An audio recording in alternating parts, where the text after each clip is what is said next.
You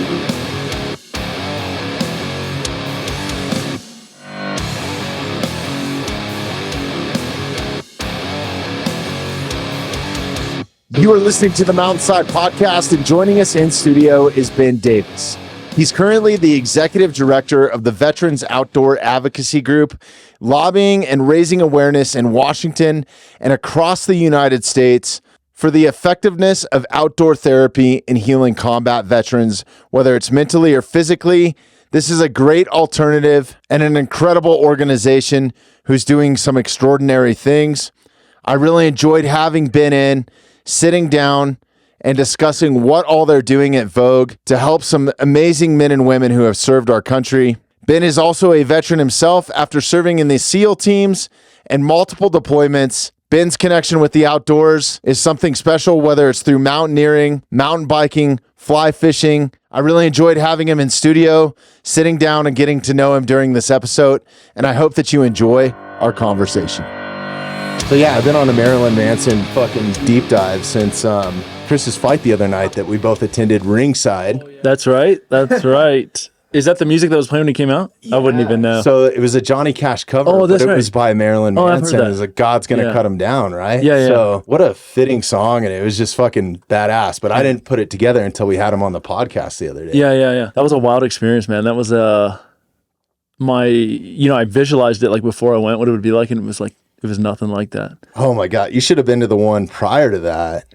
Like Conor McGregor showed up and Chris fought in one of the undercard fights. He was still on the main card, but it was Mike Perry and Luke Rockhold, and Chris had a first round knockout. So that was cool. Kidding. Like the turnout wasn't exactly what we wanted it to be for Chris. Yeah. But hey, shout out to the Parkers and Parker's platoon, man. Like what a fucking awesome family, organization, just group of people. Like those guys are, it's amazing. Some of the most selfless individuals that I know personally, and just fucking love those guys. Yeah, man. I agree. I mean, the way Francesca sort of built she's like a mother to a community here in Denver. It's amazing. They've been no nonsense. Oh, totally. Woman, man. Like, she's a fucking boss. Yeah. In the short time I've known them, they've been incredibly generous and willing to help us and help everyone. It's awesome. It's really cool. Yeah, it's great to meet you guys. That fight was quite an experience. I've never been to a UFC fight. Huh? I've never been to a UFC fight. I've never been to a boxing match. Really? That was like your first thing, and we were 10 feet from the ropes. Yeah, I tell you what, man, that's going to be hard to beat that. Like I have become a bare knuckle fan after going to that first fight and watching Chris, and just like, that's kind of the next level of boxing. Like, I don't even really care. Not that I don't want to watch boxing, but like, I don't care for all the antics and all the BS and all the, boxing commissions, right? Because there's like so many different belts and titles and fucking. Yeah, it seems like you can watch boxing and like, unless you know the scoring really well or you sort of know how to keep score, it can be pretty anticlimactic until the final rounds. Right. It's not, because I'm so ignorant to it all. I'm just like, is one guy when the other guy falls down, I guess the other guy wins, Right. But in reality, there's all kinds of points and stuff. I don't understand any of it. So it's yeah, unless you're sitting there actually like counting punches or fucking, I don't know, the scoring sometimes I don't think is right either. Like, I don't think the scoring the night of Chris's fight was right either. It was like, split, right? Well, yeah, and I didn't know until I had him on the podcast. It was a split decision, right? And I feel like he kind of won some of the later rounds, but it was pretty evenly matched, like the whole way through. So I can see the split decision, but I didn't know in bare knuckle there's an option to go to a 6th round, and they didn't send it to a 6th round. Like, why wouldn't you if it's a split decision? Huh? Kind of strange. Yeah, maybe if it's 3-2, they can do one more round. Yeah. Because they don't know. You don't know who's win. You don't know if you won the round after the round, right? No. They don't tell you to the end. They don't tell you to the very end. So they'll like kind of call it out, or the judges don't, Yeah. Have you been to a kind of know fights? In the back of your mind? What's crazy is I've been to some MMA fights. Yeah. I've been to the Ice Wars with the Parkers too. That was a fucking wild experience. But no, I haven't been to an. That's not true. I did a UFC thing with Monster, but I was kind of working the event, so I didn't really get to, like, as a patron. No, I haven't been to a UFC, and it's pretty incredible. I have some serious connections with the UFC right now. A company that I used to work for or freelance for and work for them, full time at one point in my life. They build all the octagons. Oh, really? And one of my good friends is the sales guy for to the UFC for the octagons, and they've said, hey, anytime you want tickets to a fight, just hit me up. So I hit him up, but I hit him up for the Dustin Poirier and Gaethje fight, and I hit him up a few days before it actually happened because my schedule's been so crazy lately. I don't know if I'm coming and going sometimes or if I'll have time. But I was like, oh fuck, I got the weekend off. The family's good with it. I'm going to roll to Salt Lake. So I went to go punch that ticket, and they were like, sorry, man, we have nothing available. But they're please hit us up later. Yeah. So it's on my list. So now I'm just watching the fights that they're starting to put out. So fuck, maybe we'll go to one, dude. Man, there's a team guy that I served with. I didn't really know him well. I knew who he was, but Richie knew him well, who just signed with the UFC. His name's Bobby Ferguson. Oh, yeah. I've seen him fight. Oh, yeah? Yeah. Yeah. He was on Team 4 with me. And that's awesome. Yeah. He's in the UFC, right? Yeah. He's had one or two. He had a ton of fights before that, but I think he's done one or two UFC fights. Do you know how he came up? Did he come up through the Contender Series? Or? I don't, man. Richie would know. But it was a long, I don't. Okay. I know he would. You're talking about Richie that was with us the other night, right? Yeah. Shout out Richie. I knew. I know when he was around, he was a jiu-jitsu. He was really skilled at jiu-jitsu, and that's one of the things that we would kind of get into, because a lot of the other stuff, it gets kind of not that practical. Right. Becoming a master boxer or kickboxer. What are you really going to do with it? But the jiu-jitsu stuff.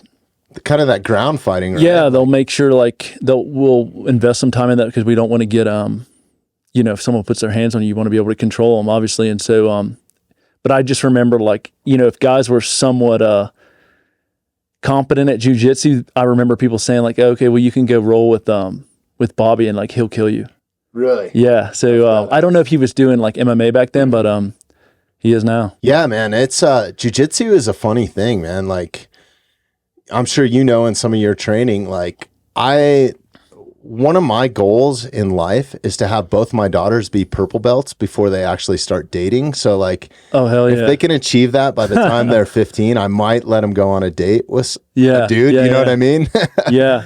Awesome. Just because I think if you're in a vulnerable situation, a lot of jiu-jitsu training is on your back. Right. And in a rape situation, God forbid that were to happen. But I think that's probably the best self-defense mechanism. Yeah, totally. Against the attack like that. Now, if it comes to edge weapons or something, and you can probably attest to this, you probably don't want to be doing much jiu-jitsu, right? Because it's kind of... No, I wouldn't, man. I'm not I was on the lower end of mixed martial arts know-how for sure. I would get a little into jiu-jitsu, and I really respected it. I mean, it's really humbling. What people could do with because I wrestled all through high school, even in middle school too, and I would do jiu-jitsu, and I would go to heart rate 175, and I would know, I would think oh, this is a wrestling match, I'm gonna put all my force in it. Wrestlers are that's zone 5 cardio, right? Slam you, yeah, and then in jiu-jitsu, man, these guys would be just laying there, and then in 10 seconds I'd be tapping, and I was wow, that's after all those years of wrestling, I was that's incredible. The submission, how calm, right? Yeah, how calm and sort of in control these guys can stay, and then a lot of the guys that I roll against are high. That weed is just something that does not work well for me, especially going into a jiu-jitsu situation. I've never tried, but yeah, I don't know, bro. Man, that's just you need to take a nap on the mat or something. But they're practitioners. Yeah. And I've been pretty dormant. September's been crazy. I went to San Francisco at the beginning, the first 2 weeks, and then flew straight home from San Francisco and went up elk hunting for 5 or 6 days. And then that was on the Western Slope. Came out and went to the fight with you guys that night. turned around, coached a little league football game, and then went straight back to the wilderness for 4 or 5 days. So I've taken about 5 or 6 weeks off now, but it's awesome. I have this awesome gym up here. There's some savages in there. The guy that runs it, Dave Roberts, shout out. He's a UFC vet from like way back when they were like, I don't even know if there were weight classes back then when like he was fighting, but he's a jiu-jitsu black belt. They have a couple different locations up here, and it's affiliated with Brazilian Top Team. Okay. So it's an affiliated gym. And he's an awesome coach or professor or whatever you guys want to call those. I don't know what it's technically called. And I'm still a white belt at it just because I come in periodically. Yeah, totally. But I was fortunate enough to reach out to them because he's a friend and he's been on the podcast, and they have an awesome nonprofit too that they're doing some really good stuff or trying to get off the ground to do some really good stuff. But they just an entire family that solely believes in jiu-jitsu and what it can do to improve your life cognitively, self-confidence, self-defense, women's self-defense, kids self-defense, anti-bullying. Like they have this whole program where like if you're a bully in school, you basically the principal can give you like a free pass to their jiu-jitsu gym so you can be humbled. Like, wow. You know, so like there's they're just doing a lot of really good stuff for the community. So anyways, long story short, I reached out to them. I was like, dude, I can't come to any of the evening classes because my kids are running around. You have young kids, you know what it's like. I was like, but if you started a lunch class, like 1 to 2 days a week, I can take a lunch break anytime. Yeah. And I haven't been in a month. Oh man. Like if there was 10 days in the week or something, like jiu-jitsu is something that I would take on, but I just like, with my, you know, you've got young kids, like I'm maxed on I get out with these guys for a Wednesday night mountain bike ride, and it's like, you got to pick and choose your hobbies, it's like, man. You definitely do. It's hard to, there's not enough time to do all the activities that I want to do already. So you should do it though, man. Like I'm sure that there's a gym close to you, or come up and roll with us, man. Totally. Like there's a lot of police officers that are coming in now on a class, which is cool. And there's some great organizations out there too. God, I'm trying to think. Mitch, I forget Mitch's last name, that owns Massive Supplements. He's a former CEO. I know who he is. He started a nonprofit, Adopt a Cop Jiu-Jitsu. Oh yeah. And I think that they will, if you're law enforcement or I think it's law enforcement, they will sponsor you like up to a blue belt, which is fucking a few years of jiu-jitsu training. Totally. That's what his nonprofit's doing. It's kind of cool. But I think like what I get out of it mentally, just the piece of, you know, and you can probably attest to this, like being younger and coming from a wrestling and a football background and kind of high intensity careers. You know, mine was in rock and roll. So like concussion grenades going off at the beginning of the show was fucking awesome every night for 2 years. Like I kind of miss that little bit of edge or that adrenaline rush. Yeah, totally. And I definitely get a little bit of that in jiu-jitsu, but not only that, I get a little bit of peace because it's some space that you can go into and it's okay to be aggressive. Yeah, right. And it's humbling because I've had guys your size that will fucking wreck me, dude. Yeah. Like straight up wreck me. Oh yeah. You know? Like just one of the most humbling things I've ever participated in. Yeah. Yeah, I get it, man. It's, you know, it's consistent with, you know, anything that you can't think about the rest of your life, you know, for a couple minutes, I've found is pretty therapeutic for guys. And jiu-jitsu is definitely one of those. And yeah, like the thing, like you're not going to be aggressive in your day-to-day, you know, like where is someone really going to be physically aggressive and it be appropriate in their Monday through Friday is not going to happen, you know? Yeah. And I've had moments where I've been, you know, I've left jiu-jitsu class and like just pulling out of the parking lot here, I had some high school kids like, zip around me in my truck and start flipping me off and shit. And I was just kind of at peace. It was like, you know, like I didn't even have to like, good for you. It's like I got it out for the day, you know, like not that I would ever do anything like that, but in my younger days, I would fucking, you know, I didn't like being disrespected. So, and I learned some lessons the hard way, you know, but, how old are your daughters? I have a 12-year-old and a 5-year-old. Oh, wow. And then I have a 10-year-old son in between. So, oh man, I'm super fortunate, dude. Good for you. Yeah. That's awesome. How many kids do you have? 2 girls. Okay. Yeah. Incredible. 4 and 1. Yeah. That's incredible, man. Yeah, it's a lot. Yeah, you're still in the weeds. You're still in that stage where it's like you might not be getting all the sleep you need, and it's on every day. Dude, just in my word of advice to parents that are kind of in that stage is like, and I think I talked about this on the last podcast. We did a deep dive on parenting like for 4 hours. It was crazy, but it was really good, especially with the background that Ben had and Ben Strawn and myself. You know, like it's kind of a similar career where I guess it would relate to deployment a little bit too. It's like you're just not always in your family's life, and when you come home, you kind of have to reintegrate and not bring some of those practices that you get from hanging a rock and roll show or coming back from a wildland fire. I'm sure deployment's kind of the same way. Like you're kind of around the boys, you're kind of around this alpha mentality a little bit. You know, that doesn't fit into a family life very well. No. Even when you think you're not doing it, like sometimes you have to catch yourself, you know? So we talked a lot about that, but the biggest thing that I've realized in having my third kid that was, I fucked this up the other day, so I want to make sure I say this right. It was unplanned, right? The first two, I just wanted them to grow up so fast. You know, it's like, when are they going to be out of diapers? When can they go on a mountain bike ride with me? When can they walk? When can we, you know, take them someplace to like a sporting event? Like I just really yearned for that moment that I kind of let their adolescence like pass me by, and there's so much that happens in those early stages that you don't ever get back. The older they get, the less they kind of want to hang out with you. You know what I mean? Sure. Like, I'm sure you're already seeing that in your 4-year-old. Yeah. You know, so you have to just enjoy. Yeah, man. Enjoy it for what it comes. Yeah, it's not lost on fucking me, man. easy though. Yeah. When the younger one graduates out of a phase, it's like, because we don't plan on having any more. It's like, that's it. I mean, you're never gonna like, oh, she's done with, you know, X, Y, or Z. It's like, well, that's it forever. You know, we're not going to do it anymore. It's sad. I can imagine, but well, that's cool, man. That's 3. So they're getting to be able to do those mountain bike rides and everything with you now. Oh yeah. But the thing is like, when I say picking and choosing your hobbies, like I really want them to do jiu-jitsu. None of them have time to go do that right now. You know, I really want to go fly fishing with my son. Luckily, he enjoys that. And that's something that I've like, you know, but they kind of they start molding themselves into other people. Like my son has started playing chess at a really high level where he wants to like, oh, no kidding. One of his goals is to be a state champion.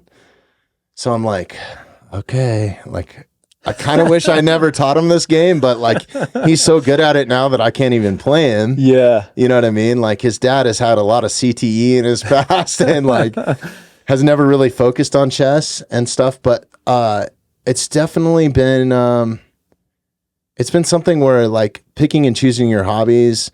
Like my son loves archery, one of my daughters loves archery, so like I feel so fortunate. That's awesome. Something that we can go do together, you know? Yeah. But then you also have to chase their dreams too, right? Like you don't want to stifle those at all. Yeah, the involvement that kids sports can be these days is amazing. It's crazy. Like I feel like football's almost the least, but we've taken it to that level. Yeah. I mean, fortunately, knowing some of the people, some of our mutual friends like Derek Wolf and the guys that train down at Landau, like some of the fighters that we've had in, and my buddy, shout out to Eric Tilley.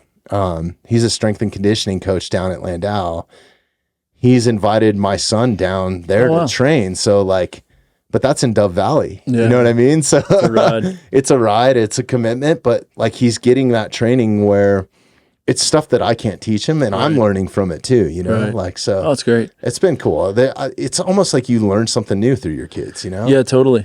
Is the sort of protocols around brain health changing at all for that age? 100%. Yeah. It has changed so much, man. Like, I kind of got suckered into coaching and I had a really hard time with it at first because everything I was taught in football is not acceptable anymore. Like the way that they warm up, they don't even warm up the same way. Like they're not doing a bunch of the dynamic. Well, I still make them fucking do up downs, but but you know, it's like, it's just changed, man. It's gotten, in my opinion, it's gotten softer, but it has gotten safer on the CTE side and concussion protocols. And there's even a concussion protocol for kids at their age. So like if they show any signs or symptoms of a concussion during a game, I believe the parents have to like basically sign a contract or an NDA that they will seek out medical, like a doctor's opinion or professional opinion. And then I think they have to be sat for, I think it's 8 days. And then they have to be reevaluated by a doctor before they can even come back. So it's something that the coaches have to enforce. And if the kid hasn't met that protocol by the 8 days, still can't play. Yeah. Like they have to go seek medical help, whether they have health insurance or not. And some of these kids that play, man, like it is one of the cheaper sports to get into. And I think it's kind of a dying sport, unfortunately. That some of their kids. That's tough, man. You know? Yeah. I mean, it's important. 6 years ago, 5 years ago, you know, what everything we knew about the speed at which brain health and stuff is coming out, you know, it's like, who knows, you know? So even if what we know today is, you know, we're 100% confident, it's almost like, well, you can be 100% confident that in 10 more years, they'll be like, oh, this is actually really bad for you. And you should wear helmets like this and all this stuff. So, I mean, I kind of get like, you know, they gotta, just kids. And it's cool though. They've come up with some awesome techniques to like on the physical side of it for linemen and stuff, some blocking skills that are super effective. And it's almost kind of jiu-jitsu moves, you know, it's like some body positioning. There's a little bit of wrestling in it, you know, too. Like, I guess the example is like, you know, how you souffle somebody is you literally have to lift with your hips and your legs and everything. And that's kind of what they're teaching was, you know, you used to start with your face mask or your helmet. Fucking, you know. Oh man, I remember like Pee Wee, like just line, like, you know, offense on this side, defense on this side, and then you would just go in line and just smash each other. Yeah, no, there's a lot of like teaching them to lead with their shoulder. Yeah. I actually had to get, once I got suckered into this, they were like, okay, you got to get your certification online now. Yeah. Which is like a 40-hour certification. So I was like, it might not have been 40 hours. It probably took me 40 hours, but you have to pass all these tests, and over half of it was concussion protocol and how to identify it and stuff. And I thought it was good, man. Yeah. Like if you have to be held to that standard, like, and dude, I know some people, you know, that have had serious brain trauma, whether they were fighters. I have a couple of my friends that were former operators that have had, they were actually never wounded in combat, but it's just from breaching doors. Like one of them was a breacher and just like has had some serious brain stuff happen. And he's a fucking incredible human being, great wrestling coach. When I first met him, he had to walk with a cane, but as soon as he stepped on the mat, he didn't need his cane. Like this guy's a fucking badass. Wow. Dude. Like shout out to Luke, and I won't even bring up his last name, but Luke's a great individual. And, you know, through medicine and some alternative medicines and stuff, I think has helped him and come out of it, but still he has like seizures, and it's been a long road, man. That's and really it's like, tough.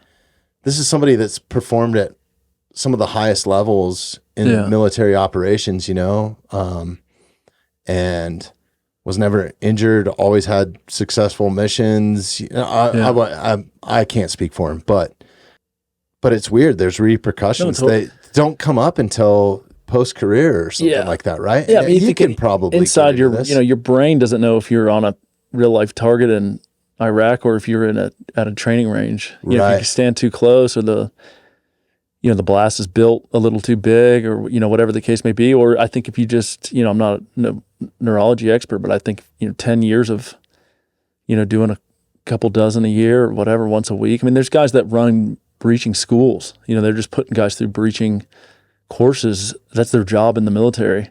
Yeah. So they're doing, you know, what an operator would get in a 4-week course. They're running like, you know, 24-week courses through after, you know, the 3-4 year period. I mean, that's a lot of blast.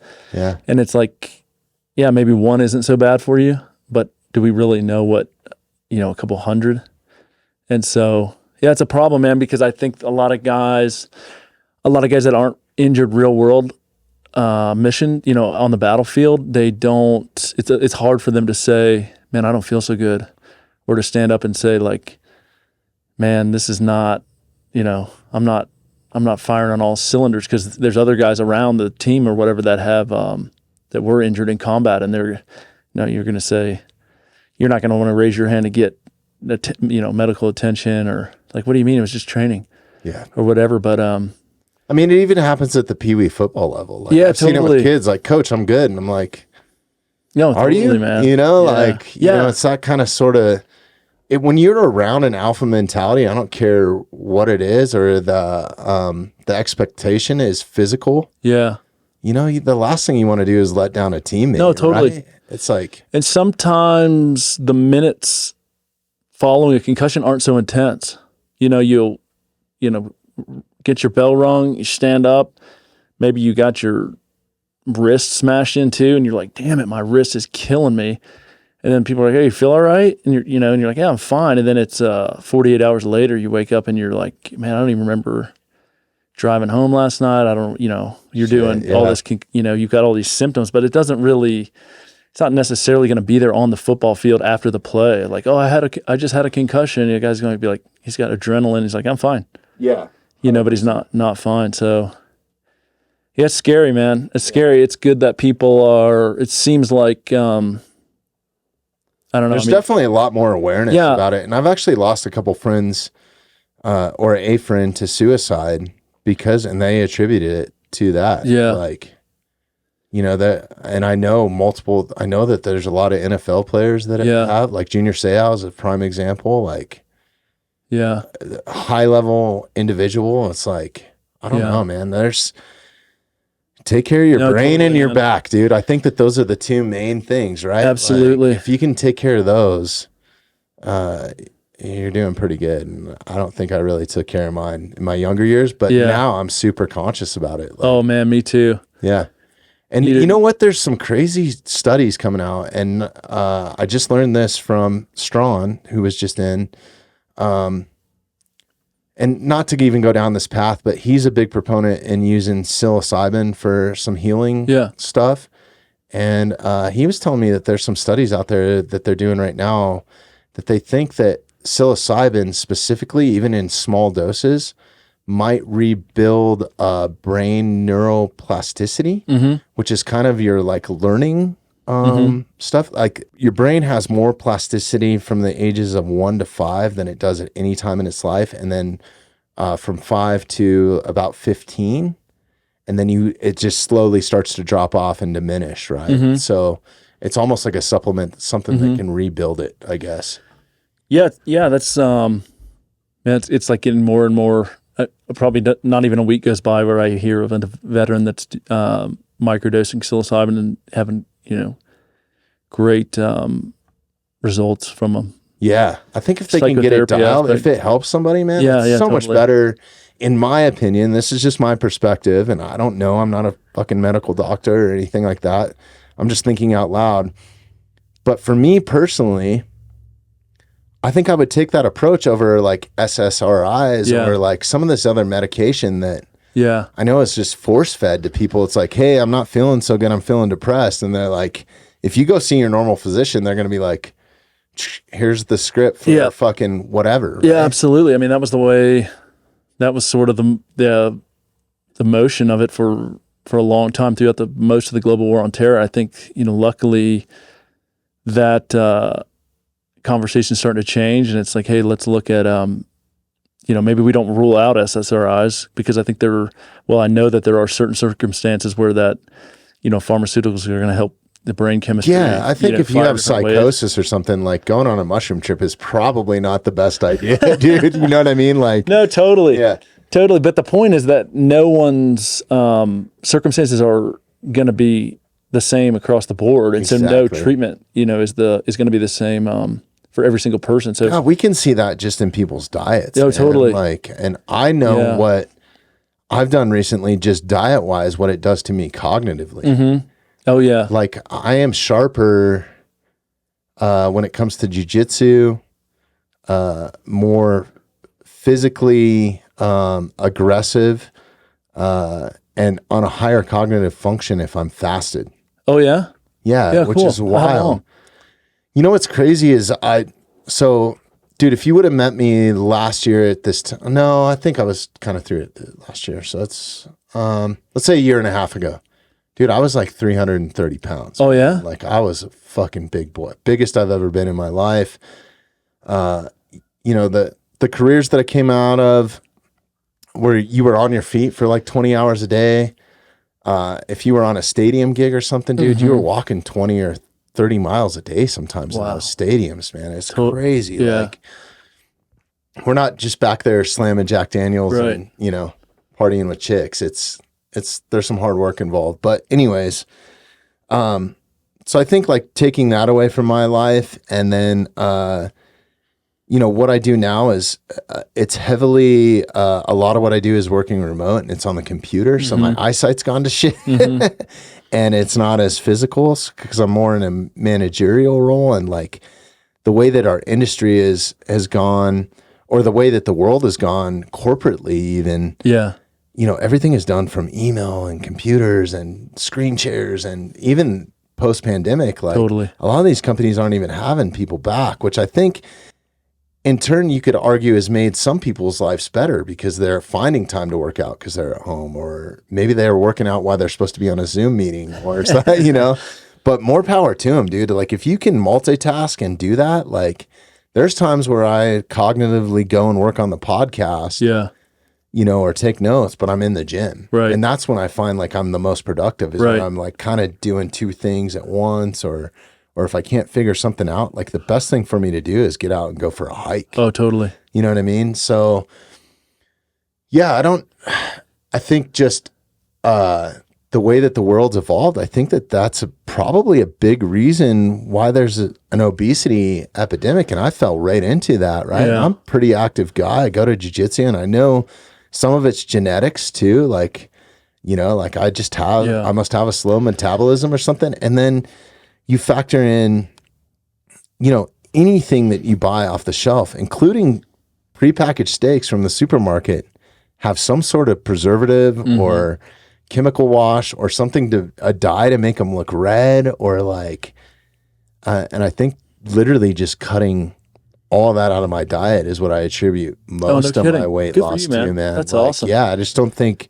my genetics can handle all the preservatives and pre-processed food. And, you know, like what's crazy is vegetables that you buy from the grocery store that are supposed to be some of the healthiest things that you can eat, right? Greens and all this sort of stuff.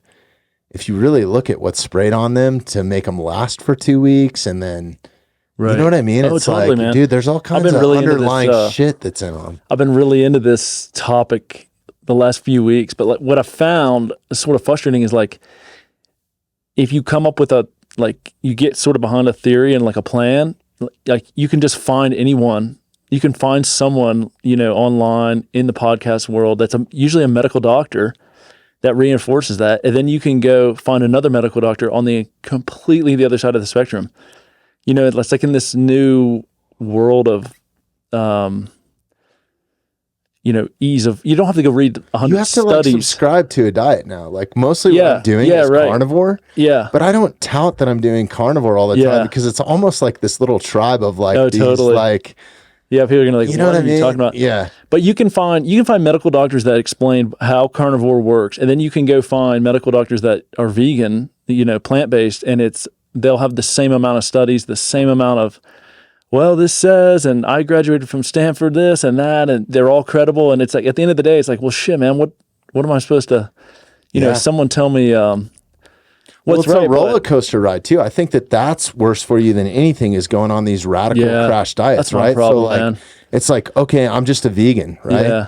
So you do all that, and then you're missing out on all this nutrients, and then when you reintroduce it, your body craves it so much. It's just like fucking. Yes.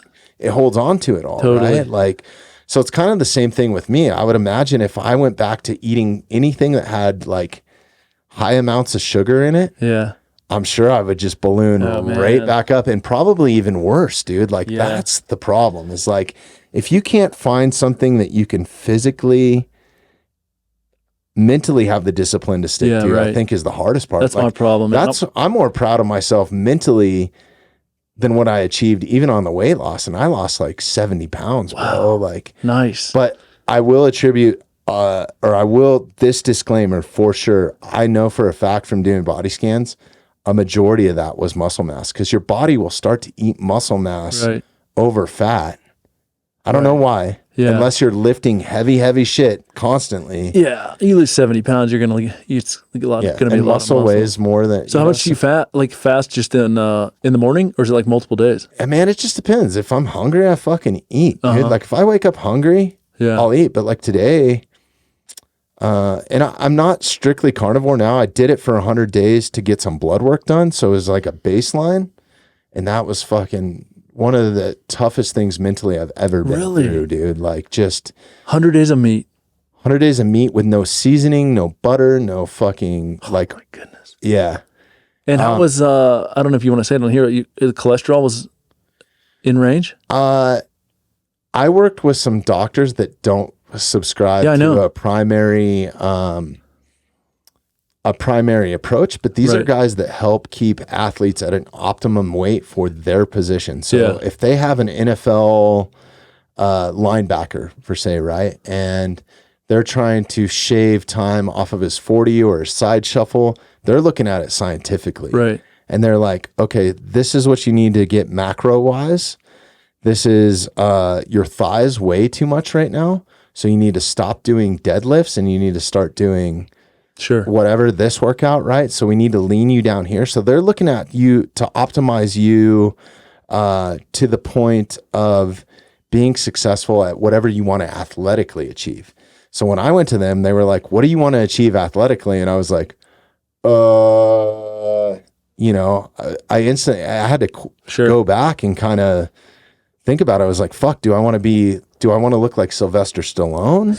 Or do I want to be able to go crush the backcountry? Do I want to be Cameron Haynes? Do I want to be like, so I had to do a deep dive on it, and that's good.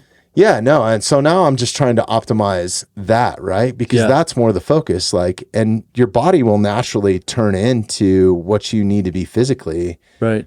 If you have an athletic goal in mind. So I think that that's probably a big thing. And that's why I continue to do it to this day is I'm trying to reach a goal that I might not ever reach, dude, honestly. Well, that's all right. Yeah. And life's half the pursuit, man. If not more than half, Right. And then if I can reach that goal, I probably will never even reach the world record. You know what I mean? Like, it's insane. And you probably know the workout, but it's the body armor workout or the Murph. Oh, yeah. Yeah. So I've adopted that just because I think it fits really well with backcountry stuff. Yeah. And it's body weight mostly, minus the 20-pound vest. And I've always suffered at doing pull-ups, and I can do more pull-ups than I can do in high school. I could do in high school now. Oh, that's cool, man. You know what I mean? So it's just like, and I feel great body-wise because of the diet I'm on. I don't have any inflammation even after workouts. And I know I've physically gotten stronger, and I don't know, man. That's amazing. Good. Yeah. I mean, that thing will put you twice a week and you'll be, I'm trying to just get one a week down, but each day I do one part of it. So like today I did 200 push-ups, 300 squats. Yeah. All body weight. I could do that in a vest now, no problem. But like I was doing it in here while I was editing. Yeah. Like that's what I love about it most. Like there are no excuses. I can do this while my kids are at the playground. I can do it when I'm in an airport. Like as long as you're not embarrassed being the guy doing push-ups. But what is everybody else doing? Eating cheeseburgers, sure. you know? So like I don't feel that good fucking for you, man. bad, dude. That's so awesome. It's like, I don't know, man. The mile run has been something I fucking hate running. Yeah. So yeah, that's something I'm working on too. But good for you. Yeah, it's been, I've recently been in the best shape that I've been in a long time, like physically, you know, like cardiovascular, like that's improved my jiu-jitsu and stuff. But no, that's awesome. I've done that with my wife on Memorial Day for probably, as long as I've known her. I've had a bunch of good memories. Yeah. Doing that. And then, usually don't prepare, so I'm sore for about 10 days afterward. Yeah. It's brutal, but That's awesome. Yeah, I'm trying to do it in under an hour with body armor. Good for I'm you. still doing pull-ups assisted to get to that. Yeah. 100 pull-ups is a fucking lot. It is, man. It is. So I got a long ways to go. Yeah. Long ways to go. Oh, you'll get it, man. September, I fell off because I was just focusing on elk hunting, you know, and I lost it was crazy. I lost close to 12 pounds elk hunting, and I think a majority of it was muscle mass. I bet. Yeah. So and when you're doing pull-ups, it's kind of that fine balance of okay, do I want to weigh lighter or do I want to have more muscle mass? Because you start doing pull-ups, all of a sudden your forearms look like fucking Popeye. Totally. And you got veins that you don't know about because grip strength that's different. But that really helps in jiu-jitsu. If you can master grip strength, that's what it's all about. Yeah, I've heard there's some correlations between your grip strength and your life expectancy when you get into older age. Really? Yeah. Draw parallels between grip strength and studies on how much longer you're going to live, basically. So it's fun you'll live to a long choke time. people, dude. Fuck, man. Well, dude, we're crushing through this right now, time wise. So I'm sorry, we just dove into a conversation. That's what I love about this, dude. Man. I'm getting to know you. It's awesome. This isn't the last one that we're gonna do. You live right down the road, dude. That's right. But I want to talk about your nonprofit and what you're doing there because I think that's super rad. So, but first, just to clue our listeners in, because I haven't even we do a little pre-roll introduction that I record after the podcast. So they'll know who you are, but I don't know much about you, dude. I know you've been on some podcasts recently. I purposely haven't gone and listened to them just because I wanted this to go off natural. I know you've been on Wolf's. Shout out to Wolf. He's a fucking great friend. But yeah, I guess just dialing it back, and I'm sure that you've told this story on some other ones, but a little bit about your history. Yeah, I know you live in Colorado now, but where were you born and raised? I was born let's take it all the way back. Let's go. I was actually born in Winchester, Virginia, but my parents lived in West Virginia. So I lived there I think a year or so. Right, it's right on the West Virginia line. But I grew up in Blacksburg, Virginia, which is the southwest corner where Virginia Tech is.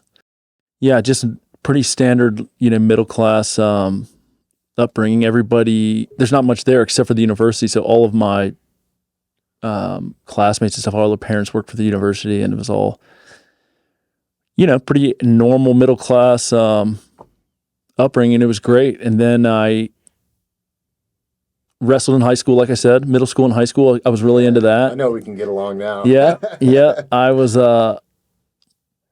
basically getting C's so that I could stay on the wrestling team. It was my only, my big academic strive. Oh, you mean as opposed to getting A's, or? Yeah, that's right. Okay. That's right. That was that's how I'm trying to. That was the only reason I kept my grades up. I was a really bad student, and I was on, wrestling's twice a day inside, on the mats as much as you can. And, so coming out of that, I was really into the outdoors. It was really, I had a big desire to not be on the wrestling mat, which is part of the reason I've not been, jiu-jitsu's been sort of, not at the forefront of my interest. Cause it's I got more time inside on the wrestling mat. So anyway, I decide I'm going to go to the University of Tennessee at Chattanooga because that's one of the best outdoor sports schools in the Southeast. I had no... Really? Yeah. I had no idea. Yeah. It's a really outdoorsy town. Right there sort of south of the Smokies and east of the Cumberland Plateau. There's tons of mountains. That's awesome. And I have some family that lives in Asheville, and I enjoy going there. Very similar. Yeah. Very similar and not very close, but crow flies not far, but you got to go around the Smokies to get to Asheville from Chattanooga. So coolest place on the East Coast for sure. Asheville? In my opinion. Oh, it's great. The mountains. There, totally. Yeah. Oh, it's beautiful, man. I love that. Beautiful. Yeah. It's been, that place, I try to get back at least once a year. And my mom lives in Charlotte, and I've got some really close friends there. And, man, I love Western North Carolina. So,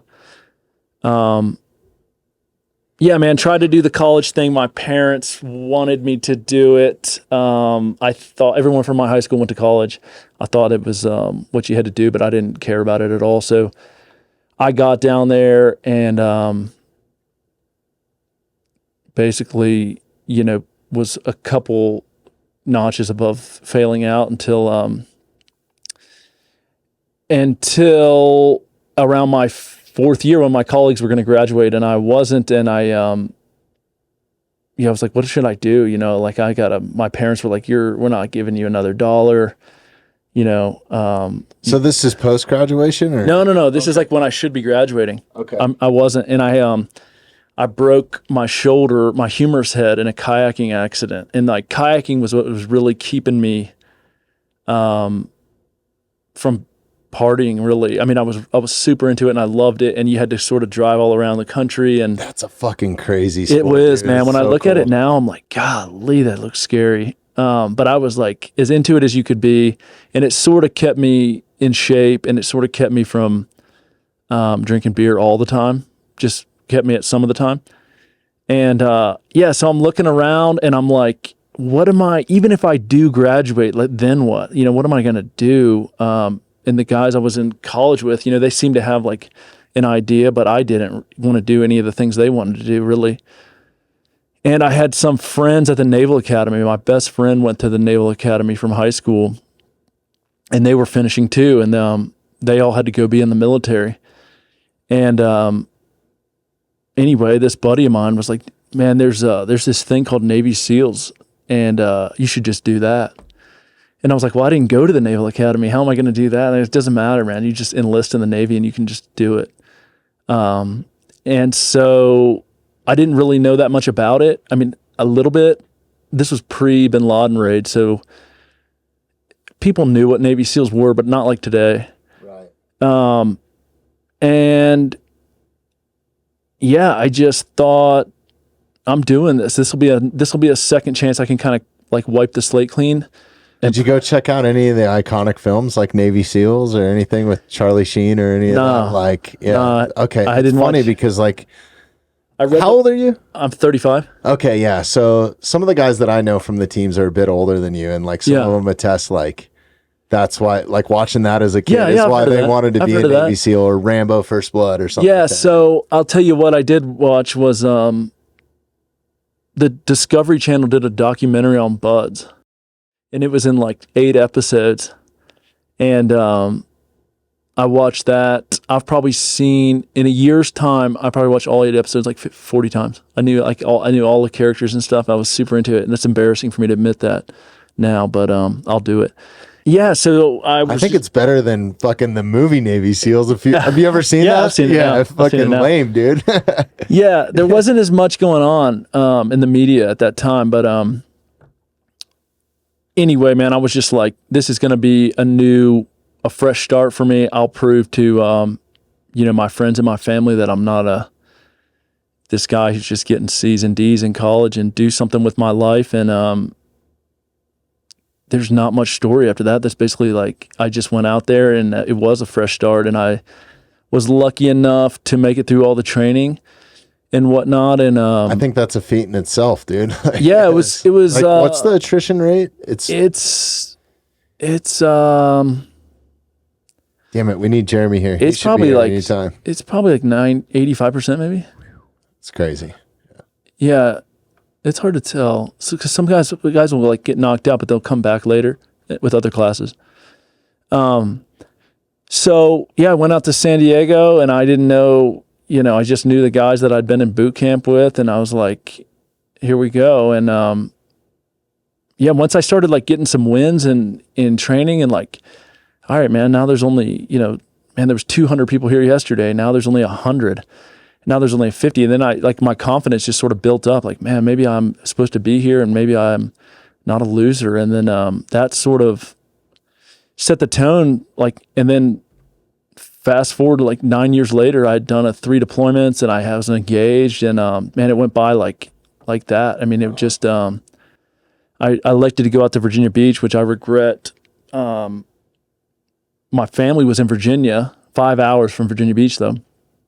And so they were like, hey, fill out this sheet.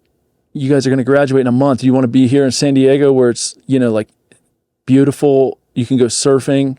There's some of the best food in the United States. And it's just nice every single day. Or do you want to go to Virginia Beach? And I was like, oh, well, I'll see my friends and my family more in Virginia Beach. Like I don't really know anything about Virginia Beach. But I'll like, good. You're going to Virginia Beach. Yeah. Exactly. That's what I did. And I was there the whole time. That's your choice. Once you are in a platoon, right? Like you either have to choose between San Diego or Virginia Beach. Yeah. When you're about to graduate, you have to choose, but I think sometimes not enough people will choose Virginia. So they'll force guys to do it. Those guys are probably pretty bitter, huh?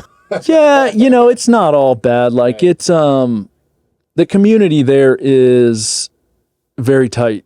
It's not as big nearly as San Diego, and that doesn't, you've been to Coronado, so, you go across that bridge and you've got 30 options of places to live. So many distractions. Yeah, there's a lot you can do in San Diego.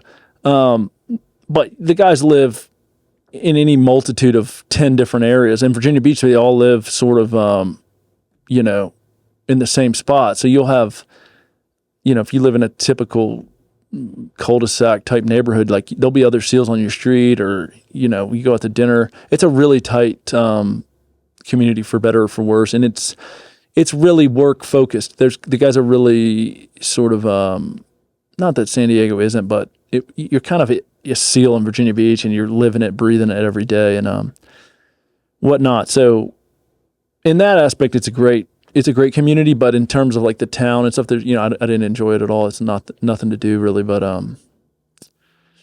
go to the beach, right? Which is rainy and cold half the year. So yeah, I've spent a little bit of time there, so I know what it's about. Yeah, it's So I did 3 deployments. I was loving it. I thought I still think the world of the teams and being in the military, and I would recommend it to another young guy, but I did the same sort of work 3 times over. And so I was kind of looking for something new, and I had some concussions in the same year. And so I was like I was sort of being encouraged to do something else.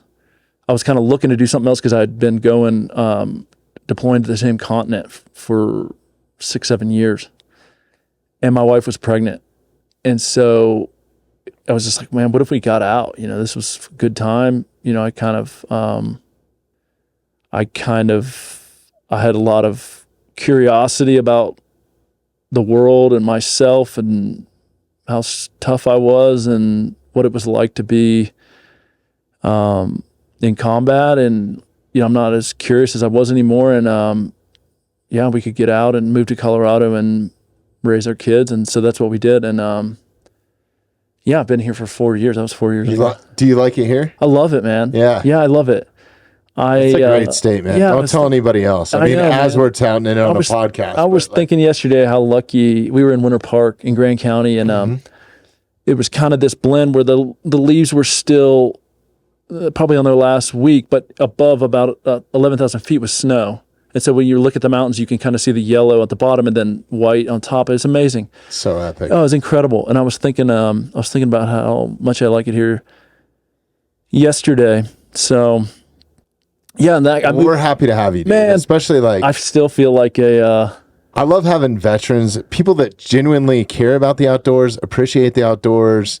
Like, I don't care who you are, man. You don't have to be a veteran either. Like, just have the appreciation, the common respect, and for the outdoor spaces and stuff like that. Yeah. I think anybody's welcome here, man.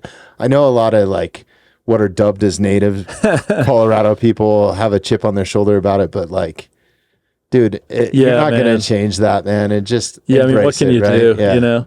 Yeah. I wouldn't have cool people to talk to if that's it wasn't right. for you, dude. I appreciate that. And hey, this goes without saying, and just thanks for your service, man. No. I know. Can I ask you a personal question? Sure. Like, I don't want to get too personal. If you don't want to answer it, you can just fucking tell me, dude. Like, there's don't worry about good, that. Man. But like, you kind of hit on something, and listening to you, is there a little bit of underlying guilt? Because I've found, like, some of the guys that I've talked to, like, whether they've served 20 years or 30 years, when they get out, they almost feel like guilty that they're making that next step in life. And I think there's a lot of people that could take something from this. And this is the only reason I'm asking this question.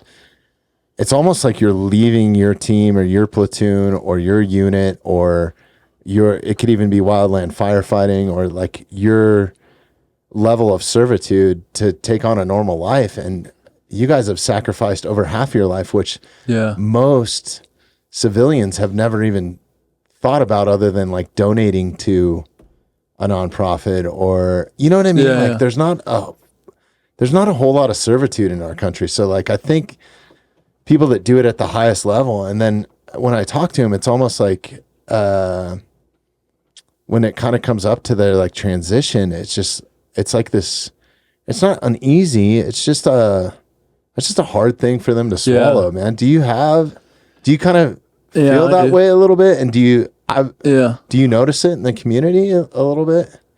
Because I don't think you guys should feel that way, honestly.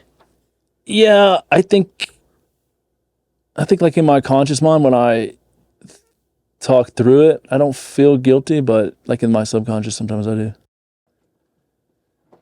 I think, I don't know, man. What's up, Jeremy? What's up, man? I feel when I was getting out, it was hard. It was really hard. Like when I decided to get out, but I wasn't out yet. That was a big thing. It was an everyday battle. It's like, is this the right thing to do? Is this a selfish thing to do? Now I think that there's a lot of... It's got to be such a gratifying job, but also a stressful job at the same time, right? Like, I think that there's a level of fun to it. Like I can't speak for it, and I can't speak for you, but super like, fun.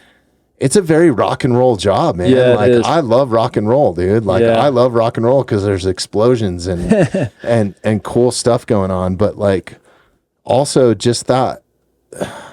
And I don't even want to go down this road, but like in my mind, I think if I didn't have such a successful career in what I did do, and it kind of swallowed my life, and I got to go all over the world and do really cool shit with it, I might have found myself in the military. I probably wouldn't have been a SEAL because I wasn't smart enough to go down that path, or physically fit, or the right stature, I guess. Like, I guess I've met a few SEALs that were my size, like, or former SEAls. Huge some of them are still active too. We'll talk off the mic. But you might know somebody.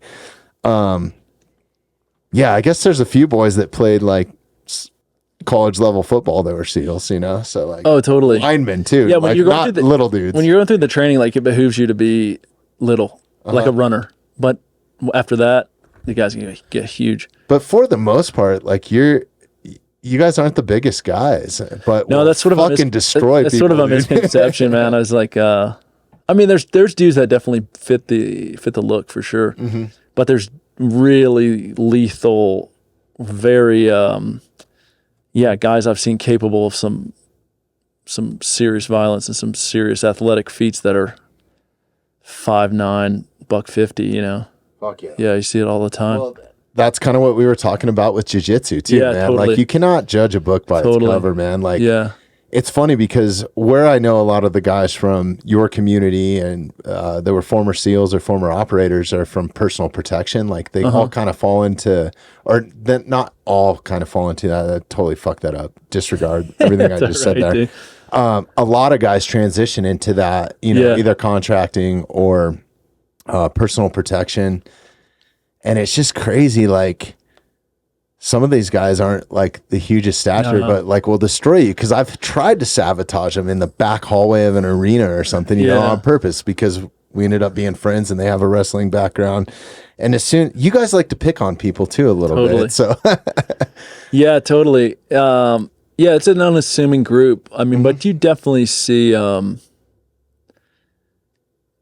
the most part, though, you know, if you like, we used to go out to dinner or whatever, like the platoon would go to a restaurant and stuff, and you're definitely like, it's a bigger group of guys, but there's little guys mixed in there. But yeah, anyway, man, I think I felt bad some. You know, I think that you realize the other things in life, like the team is just one thing that needs me in general. Like, I have kids too and a wife, and you're sort of responsible to yourself, your own mental health too. And I think I think that's one of the most important parts, because we just talked about this, but if you're not solid in that, you can't be solid in other aspects of your life. Like, you got to take care of yourself first, right? And the military, I think, if you're not careful, like, you can end up being someone you don't want to be. If you're, like, I'm never getting out or whatever, or you have I'm doing 25 years no matter what. I mean, you think you can, that life can kind of eat you if you're not careful. And I saw myself potentially becoming like, someone I didn't like, kind of traveling in a direction of a person that I didn't really want to see myself, or be like a dad that I can totally understand that, man. So, like, that's why I got out of rock and roll. Yeah, totally. Like, so now when I talk to guys that are getting out, like, I try to shed light on that, and sort of like, are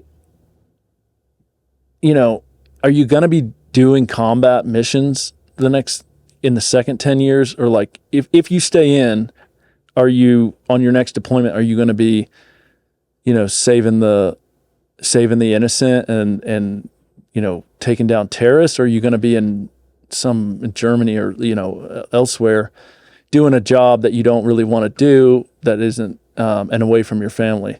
Not that those jobs aren't important, but, you can't it's not that common that you're doing what we see in action movies, 20 deployments in a row for 20 years. No one, it's kind of rare. It's not totally impossible, but I think there's a difference between, like, I think I'm going to get out of the military because A, B, and C, or I'm getting out of the military, I'm not going with my platoon to combat on the next run. That's a little bit of a different scenario. So it's like, just like the mental health piece we were talking about, like, nobody's scenario is really the same. And, it's very nuanced and very unique to the individual. It's hard to say, like, getting out early is X and staying in is admirable. And it's like, it's very... becoming a father is a heavy fucking... It is, man. Too. Yeah. It is. It caught me by surprise. I didn't think that it would be... I was like, because your buddies have kids before you, Right. And you're like, yeah, it looks fun, whatever. You're like, this kids look funny. Or whatever. Then you have them and you're like, damn, this is like my job. I got to, like, keep them safe, and I got to make sure don't become little shitheads. And I got to, like, it's a lot, it's like a lot of responsibility to, like, make sure they're good people, and they have, everything from healthcare to, like, their whole attitude is, like, not all messed up. So anyway, man, I don't want to get... second chapter of life for sure. Yeah, totally. No, I just wanted to touch on that, because that's something I guess I haven't asked. I don't know, like, we're just getting to know each other, so I don't know why it's all good, man. I bet if every veteran you ask, you probably get a different answer, but no one isn't taking it seriously. I mean, it's an emotional decision, and I remember... It's an identity, right? Yeah, it is, man. I remember calling back, like, to my buddies that were still in, and, like, if they would have said, like, man, we're going on a hostage rescue, like, next, they wouldn't say that over the phone, but if they were like, oh man, you're missing out, we're in it. I mean, it would have crushed me. I would have been like, you want to be there? I would have felt like I quit. I would have felt like, I was on the team, and the team's still in the game, and I'm over here in Denver skiing, and I would have felt terrible. And the timing, I was kind of fortunate that didn't really happen. I mean, it was sort of when did you get out? 19. Okay. And it's not that nothing, there's stuff going on no matter what all the time, but it wasn't like, wasn't high tempo. If you would have got out in 09, I mean, you would have just gone like Iraq, Afghanistan. If you got out, that cycle would have kept going, and you would have just been out. And so that, I think, would be more painful than my experience was kind of like, I'd call back and the dudes are bitching about whatever they have to do or whatever. I'm sure you're rubbing it in too. Like, oh, dude, yeah. Talk louder, man. It's windy out here. The ski slope. That's awesome. So, hey, by the way, Jeremy just rolled in. So Jeremy, meet Ben. Ben, Jeremy. Hey, man. Ben? Yeah, nice to meet you. Thanks for coming in, Jeremy. Yeah, of course, dude. This is my ride or die right here. Nice. So yeah, pleasure. Yeah. All right. So, we kind of touched on your background. You came to Colorado. What was kind of the catalyst for you coming to Colorado? Did you have family here, or did you talk about that? No. It's nothing. There's no story. I was just picked a spot on the map. I was in Virginia Beach, and I was, like I said, felt like my options are to go to the beach, and I had to do that at work. And so on my vacation time, between these deployments, we would come here to Denver or wherever we went. Usually to like a mountain destination. And so when I was getting out, my wife was like, "Well, I think you getting a job is probably the number one priority. So wherever." You can piece that together. And so I just only looked for jobs in Denver because I wanted to be out here. That's somewhat facetious, but about 70% true. It was just such a break from beach life, which I had been doing. And I had taken to like climbing and mountain biking and skiing a lot. I was super interested in it, which I still am, but I thought, man, and what's funny is like, it's great. You can go do that on your lunch break now. Yeah, right? That's right. It's funny is like I thought that Denver was like there was mountains all around it in the city, Oh, it's like the Mile Salt High. Lake, yeah. Yeah, I thought like, oh, that's like a mountain city, and then I got here and I was like, this is the flattest place I've ever seen. No, anything east of downtown is good. Us locals consider that Nebraska or Kansas. Dude. It's not even really Colorado. I'm sorry to anybody that lives out there on the Eastern Plains, but like, it's just different, man. It's almost like a red and blue line, a little bit, Yeah, I remember. And then you get over on the Western Slope, and it's another line, it's different. I remember thinking like, what? This is confusing. But we live in Golden now, which is a lot more like I'd pictured. But So I moved out here, and I connected with a close friend, a SEAL, who was taking other veterans outside for mental health reasons. He'd sort of been utilized the outdoors for his own post-military processing and to sort of, process some of his own journey. And then he started doing that with his buddies, and then that turned into like a little annual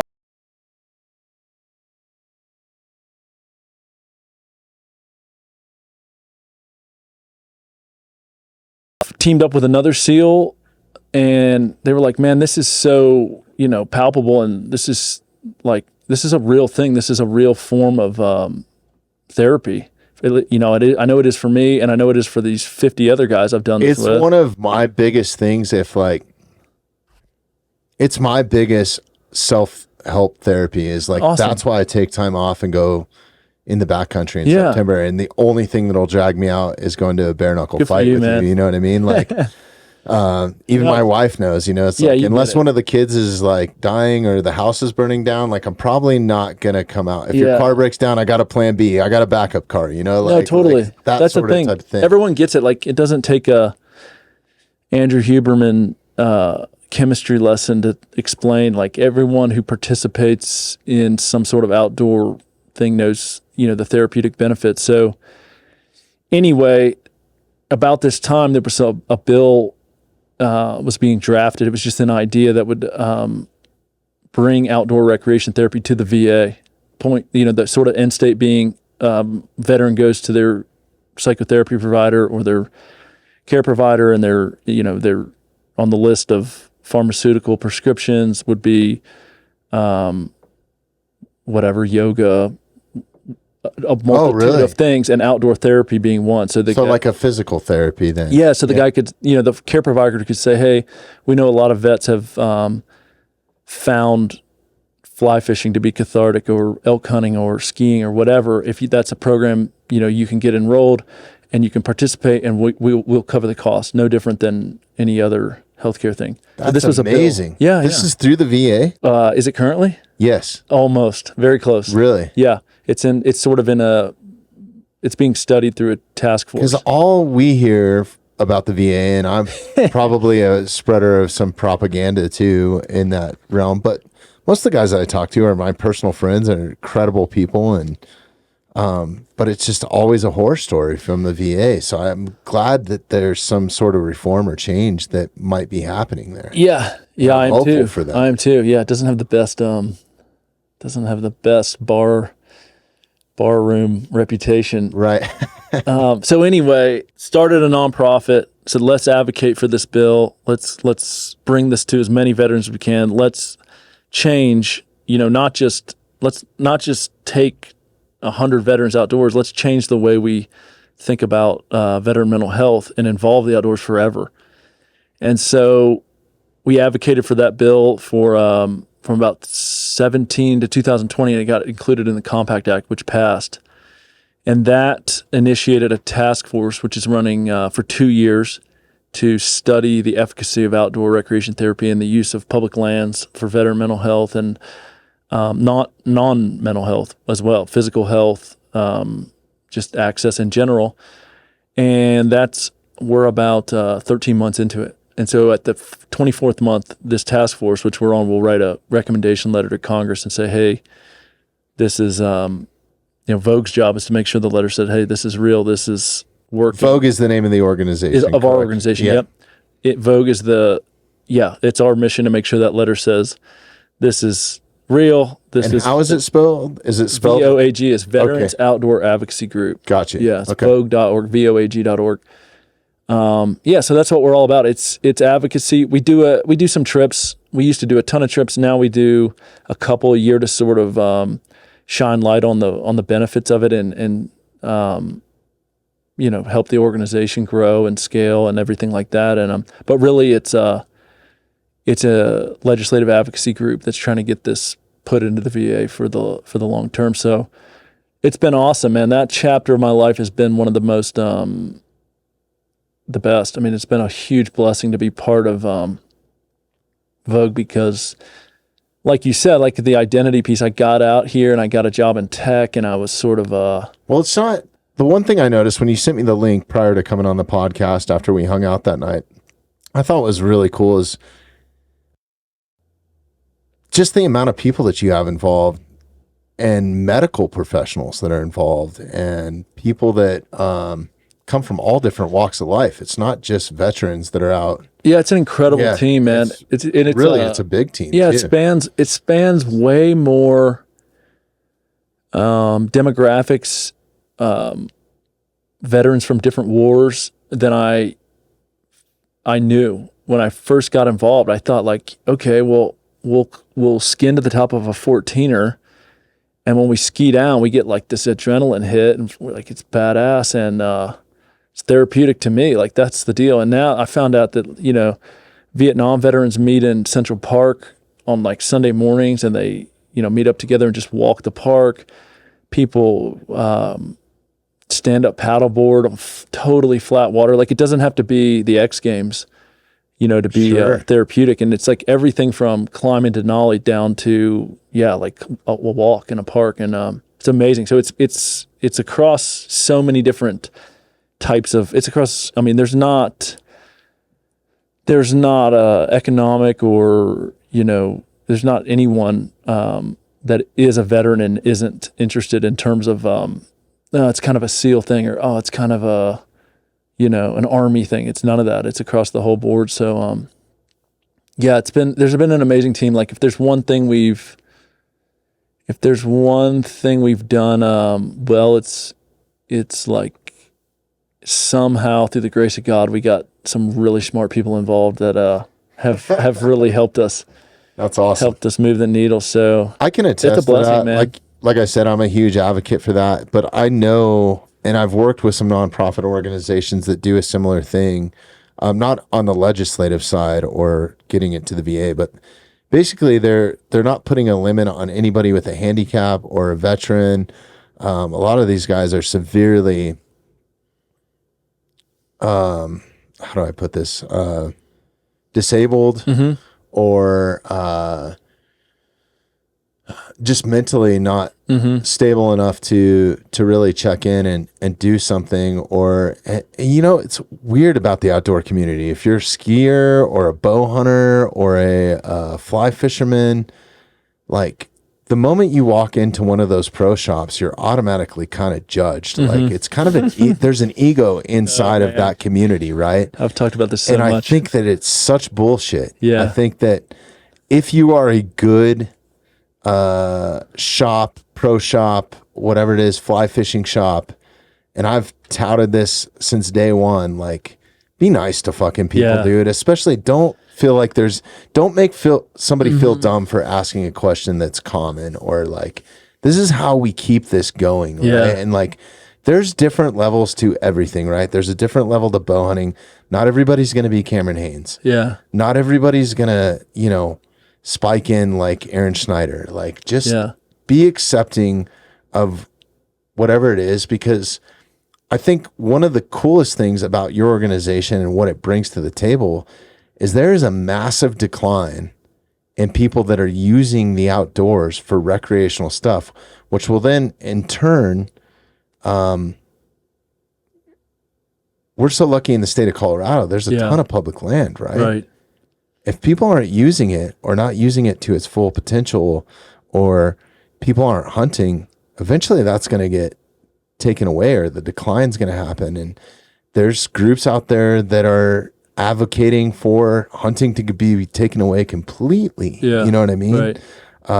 So I think that it's like this constant battle. So being at the legislative level and doing something there that also helps build its recruitment to the outdoors, and you're giving somebody else an alternative to taking a pharmaceutical or taking psilocybin, maybe that's enough to help somebody. Totally. Yeah, it's a lot. The more I've gotten involved in like public land management and legislation, man, it's just like so much controversy, and shitty, it's just, man. people don't agree on anything. And I think it's such a privilege you take, for granted about being an American, is like how much public land there is, and how you're free to go use it at any time. I mean, you can do any. Unless you live in Texas. Yeah, that's right. That's right. Some states are more than others. Yeah. Like, I think Colorado's like 40%. Yeah, and certain things aren't easy to do on, certain things are not. They've certainly made it challenging. It's like, in terms of hunting, like for me, like half the reason I've not gotten as into it as I can is like just navigating the whole system of like the plots and the lotteries and the license and the tags. And it's just like, after, you're on the thing for 40 minutes, you're like, whatever, man, someone just tell me what to do. And it is confusing. I will say this though, you can call Colorado Parks and Wildlife is one of the best. Oh yeah. They have a hotline. Not a lot of people know this. Nice. But if you pick up any of the regs, like I'm sure we have a set of regs somewhere in here. I probably have 3 or 4. They have a hotline that you can call. Yeah. And they actually have people that are standing by on the phone that will talk great. to you, and they're called hunt planners. And they are like the most open. Like you can ask them any legislative question. Don't worry about it, Jeremy. I'm sure it's stashed somewhere out there. Oh, that's great, man. You can get their number online. There's a ton of information on their website, but I think that it is a tough space to navigate because they're trying to manage so much and wildlife populations. But there should be an easier system. Yeah. You know what I mean? I can argue both sides. It's like it should be easier, but then it's like, should it? I mean, this is a serious, we've got to respect the lands and make sure it's not just a 100% wild ass, go shoot an animal anywhere you want. Yeah, for sure.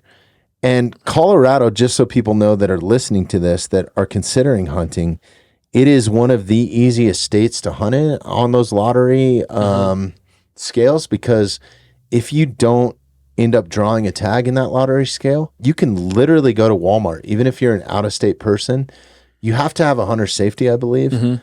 But you can buy an over-the-counter elk tag that's good for like a good portion of the state. Right. I mean, the success rate, you got to look at that too. But like, don't think just because you bought a tag. Yeah. But that does give you an opportunity. Yeah.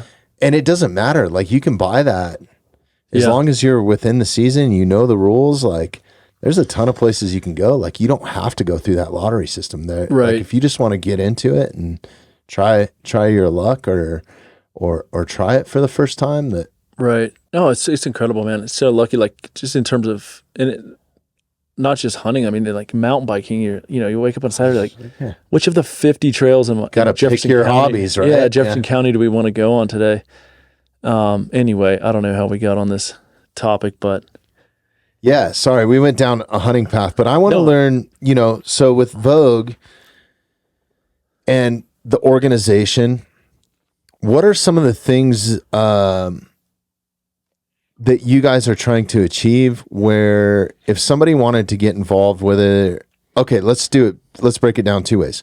If somebody wanted to get involved to help a veteran or help an active duty guy, and your organization specifically, what's some of the ways that they can help?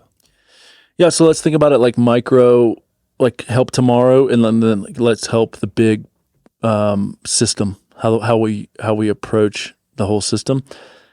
If you wanted to help a veteran in need tomorrow, we have what's called the VOAG Coalition. This is nearly 20 organizations that have come together for this cause, independent. So you have horseback riding, stand-ups, paddleboarding, surfing, hunting,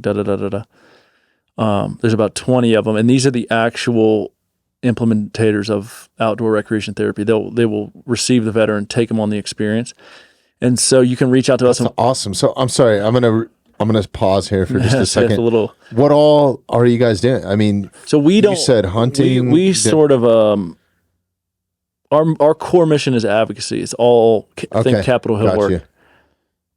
Because we need the voice of the actual doers, the people on the ground. We started what's called the VOAG Coalition, and these are 20 other nonprofits that actually do the outdoor recreation therapy day in and day out. Okay. So is this like people like Parker's Platoon? Or exactly. Okay. Exactly got you. Yeah. Because that's a great organization as well. Yeah. Yeah. So we can help pair the veteran with their interest or their location in that capacity. And then if you support VOAG itself, that's going to be the DC Capitol Hill work. And that is an effort to, like I was explaining earlier, where the veteran is seeking care through the VA, and then they have these options available to them. So there's sort of an immediate, hey, I'm looking out for my buddy. He's hurting. My brother, he's hurting. And I think he'd benefit from a hunting trip tomorrow. And then there's what VOAG itself does, which is policy work. No, that makes a lot more sense now. Yeah, I know, man. Like, I didn't really dive into it. I know. One of VOAG's like challenges is not. It takes 5 minutes, 10 minutes to explain. Where it's not like, oh, we just take them horseback riding. Podcasting is the perfect platform for you guys, man. I'd be glad to help you guys get on some more. And yeah, thanks, man. And thanks for I'm having really me. happy that you came on here. Me too. And we're a bit more than just. It gets really personal, like it did for the first half of it. That's all right. But yeah, so if somebody wanted to help tomorrow, I'm sorry, I distracted you there a minute ago, so I'll let you finish. I just kind of wanted to get the basis of what was being offered and how it was kind of. Yeah, so go to our website if you want to help a veteran or veterans participate in an outdoor recreation therapy experience. Go to our website, click the coalition tab, look at all the nonprofits that are in the coalition, and then reach out to us. We'll help get them paired. We'll help get them set up. If you want to help financially, then thank you. But regardless, we'll help them get to that facilitator and go on that trip. If you support VOAG itself, you're helping our efforts and our policy work on the task force and getting this change in the VA over the big picture. And this part of podcast always gets a little not awkward, but I mean, what we really need is financial support. Helps us, keep people to where they can spend as much time as they can on this. Help us engage with policymakers, instead of 3 times a year, 10 times. It's okay to ask, man. No, it's not that I'm uncommon. Sure. I'm sure. Like, I urge anybody. I know you guys personally. Yeah. I know a lot of people that have vouched for you personally. Yeah, appreciate it. And these are good people, and I don't support any nonprofits that are not actually doing good things or saying what they're doing. And I encourage people to do their homework, man. Like, you can get some information on your website. Mm-hmm. All the financial stuff is public, you're right. Like, you can go do your own homework. But even if it's $1 or you have a little bit of extra change, or if somebody doesn't have money, is there a way that they can help too? I mean, I don't know if so we want to grow that. We want to grow that coalition, and so introductions with groups, even if they're not nonprofits focused on veterans. There's civilian hunting groups, there's civilian all kinds of stuff. A, so growing our network only helps us. B, we get a lot of inquiries like, hey, I love what you guys are doing. I want to help. I've got 400 acres in Texas. I've got a ranch in Idaho. I want to get involved. I want to enable you guys to use this property, use this stretch of river to fish in. I want to, tons of people have gotten involved that aren't writing checks. And so, just reach out.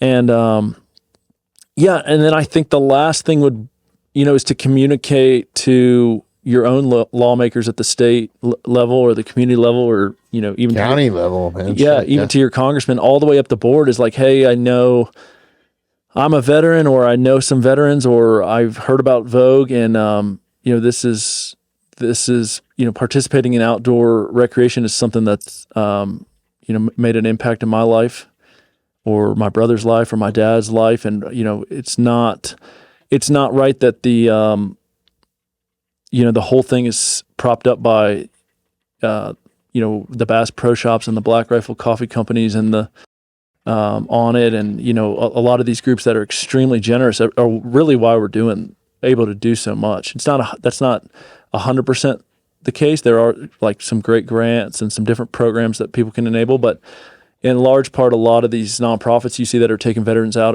have someone in their corner that's supporting them, and it's it's not the U.S. government. I found that out too. It's not an absolute, so I don't want to get be quoted as like.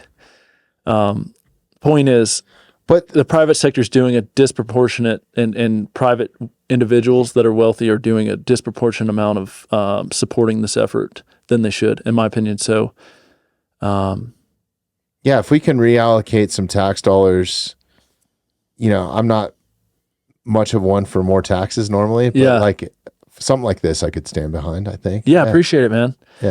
Yeah, it had a big impact on my life. I mean, it still does every day. I mean, let's reallocate some of that money, I guess I should say, even more. Like, let's get away from using the SSRIs and some of the stuff that they prescribe that I'm sure costs. A fortune.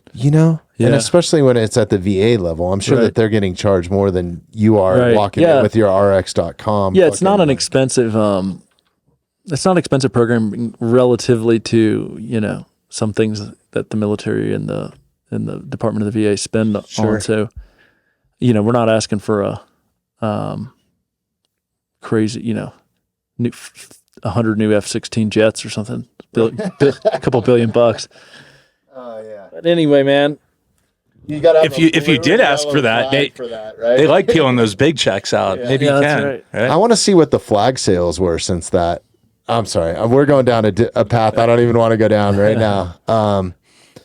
But yeah, man, I attest to that, man. I spend so much time in the outdoors and putting myself through my own self-suffering on purpose, just so I can be better cognitively. I've seen it help veterans, disabled people firsthand, and some of the other organizations that I would like to talk to you about. Maybe we should talk about that off air. And but yeah, there's a ton of great organizations out there that are doing amazing things. And I think that it's super therapeutic. I've experienced it firsthand, like I've said. And I think one thing that I've noticed the most, right, is if you come from a military background, especially an operator's background, like gear is everything, right?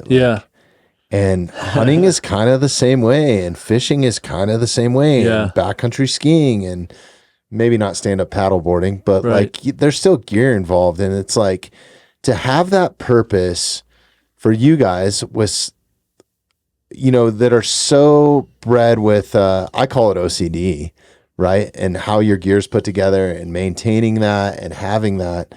I feel like there's a correlation there a little bit, right? Like definitely when it comes to tying flies, or when it comes to like getting your archery stuff together in your backpack, if you're going to spike camp. And then there's also that level of camaraderie because you're starting to do stuff with a team of people, or your friends or your close friends and stuff like that. So I think it's much more than just like, hey, here's nature, have totally. fun, sit on this ridge and wait for an elk to walk by, right? Yeah, the gear thing is, I don't fully wrap my head around that, but like better, like military units and a lot of outdoor enthusiasts, like really are super gear nerds.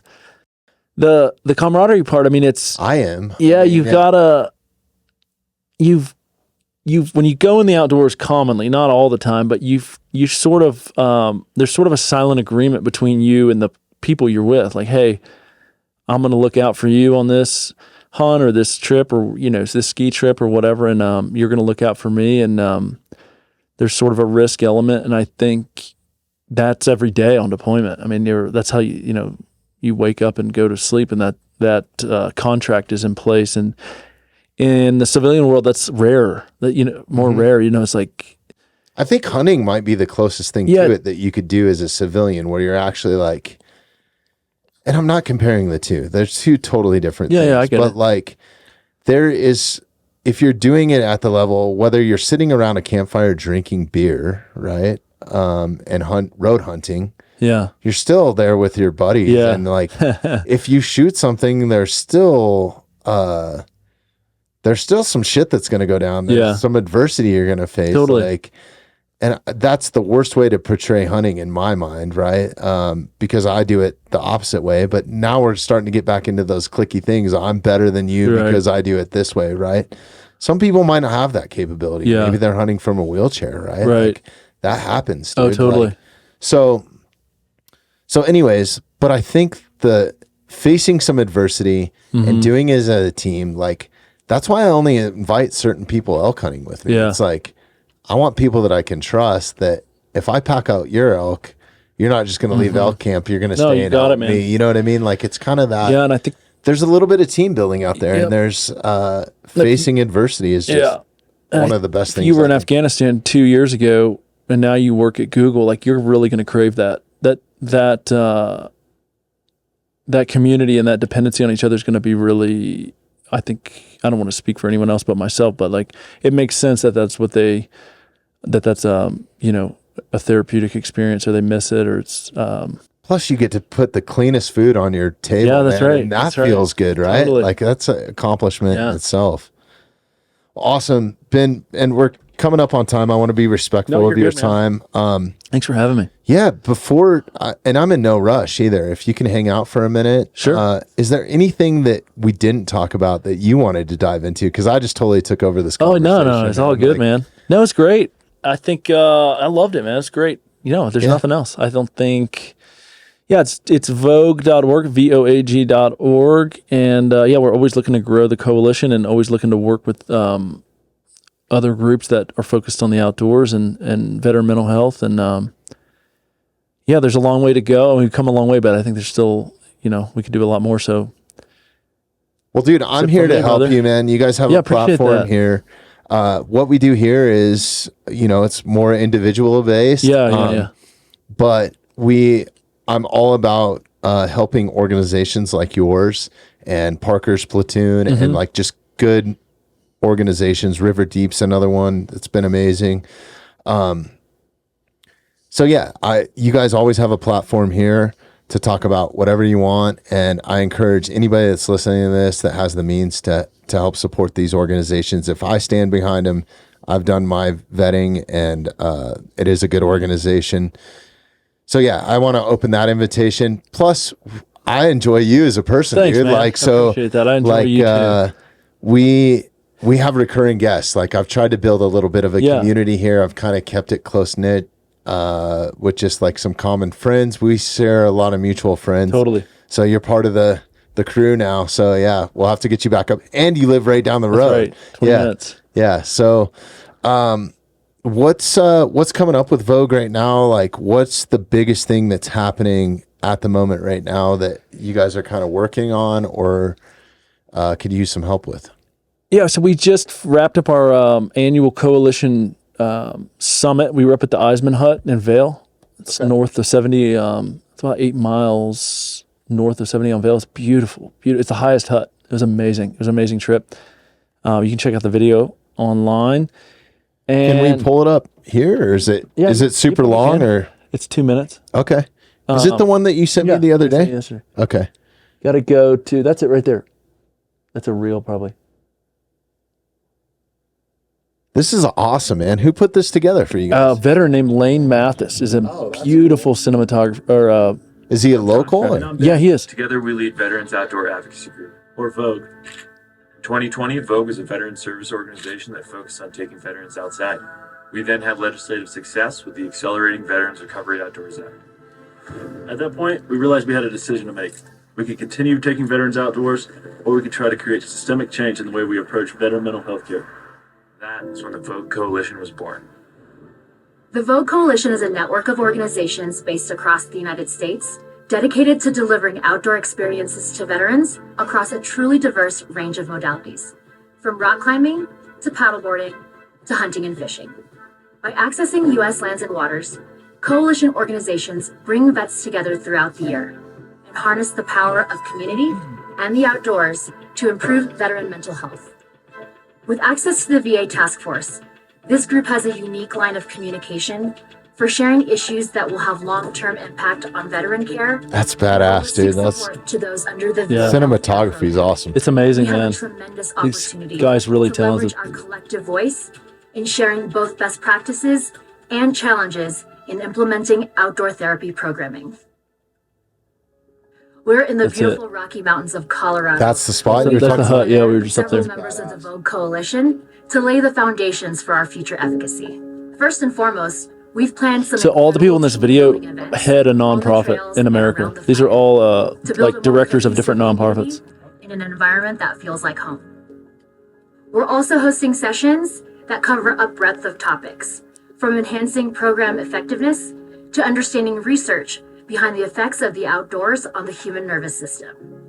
Not only are we driving momentum toward achieving our mission, but we're also equipping leaders in the coalition with additional tools they can take back to their own organizations and elevate their craft. This is just the beginning for VOAG. Whether it's joining our team or providing a donation, your support will help unlock the coalition's highest potential. Awesome, man. We'll share this. We'll put a direct appreciate that. link to, if you're listening to this right now, there'll be a direct link in the show notes to this and everything that we talked about today. So, Dude, thanks a lot, man. yeah, man, I really appreciate having you. And yeah, let's hang out for a minute. Okay. Let's wrap this thing up. Jeremy, you good? All right. Thanks everybody for listening. Ben, thanks for your time, man. Got it, man. Thank you.